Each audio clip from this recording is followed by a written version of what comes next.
1 Samuel 15, Saul's disobedience and rejection. Samuel also said unto Saul, The Lord sent me to anoint thee to be king over his people, over Israel. Now therefore hearken thou unto the voice of the words of the Lord. Thus saith the Lord of hosts, I remember that which Amalek did to Israel, how he laid wait for him in the way when he came up from Egypt.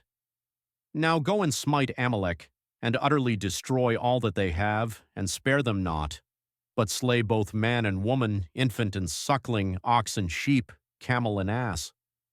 And Saul gathered the people together and numbered them in Telaim, 200,000 footmen and 10,000 men of Judah. And Saul came to a city of Amalek, and laid wait in the valley. And Saul said unto the Canaanites, Go, depart, get you down from among the Amalekites, lest I destroy you with them. For ye showed kindness to all the children of Israel when they came up out of Egypt. So the Canaanites departed from among the Amalekites, and Saul smote the Amalekites from Havilah until thou comest to Shur, that is over against Egypt. And he took Agag the king of the Amalekites alive, and utterly destroyed all the people with the edge of the sword. But Saul and the people spared Agag, and the best of the sheep, and of the oxen, and of the fatlings, and the lambs, and all that was good, and would not utterly destroy them.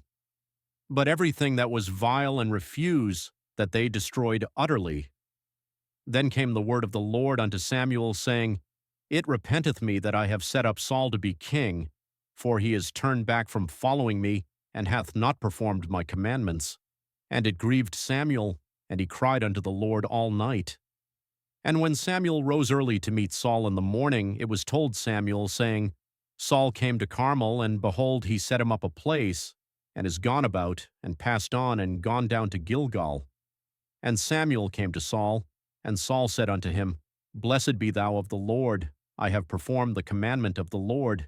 And Samuel said, What meaneth then this bleating of the sheep in mine ears, and the lowing of the oxen which I hear? And Saul said, They have brought them from the Amalekites, for the people spared the best of the sheep and of the oxen, to sacrifice unto the Lord thy Creator, and the rest we have utterly destroyed. Then Samuel said unto Saul, Stay, and I will tell thee what the Lord hath said to me this night. And he said unto him, Say on. And Samuel said, When thou wast little in thine own sight, wast thou not made the head of the tribes of Israel, and the Lord anointed thee king over Israel? And the Lord sent thee on a journey, and said, Go and utterly destroy the sinners, the Amalekites, and fight against them until they be consumed.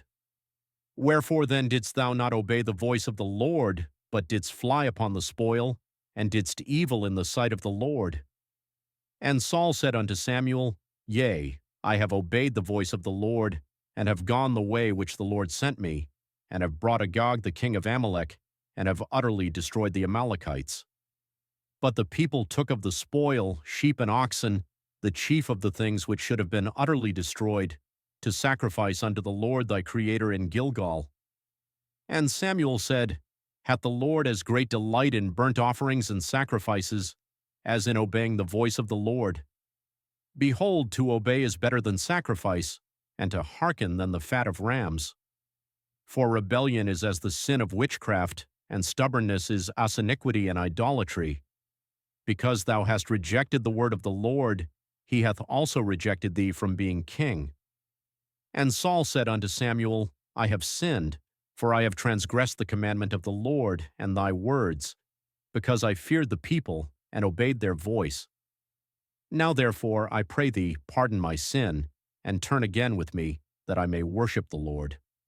And Samuel said unto Saul, I will not return with thee, for thou hast rejected the word of the Lord, and the Lord hath rejected thee from being king over Israel.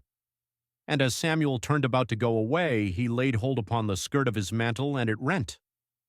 And Samuel said unto him, The Lord hath rent the kingdom of Israel from thee this day, and hath given it to a neighbor of thine that is better than thou. And also the strength of Israel will not lie nor repent, for he is not a man that he should repent. Then he said, I have sinned. Yet honor me now, I pray thee, before the elders of my people and before Israel, and turn again with me, that I may worship the Lord thy Creator.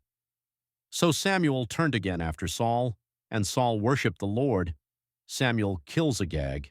Then said Samuel, Bring ye hither to me Agag the king of the Amalequites. And Agag came unto him delicately. And Agag said, Surely the bitterness of death is past. And Samuel said, As thy sword hath made women childless, so shall thy mother be childless among women. And Samuel hewed Agag in pieces before the Lord in Gilgal. Then Samuel went to Ramah, and Saul went up to his house to Gibeah of Saul. And Samuel came no more to see Saul until the day of his death. Nevertheless Samuel mourned for Saul, and the Lord repented that he had made Saul king over Israel.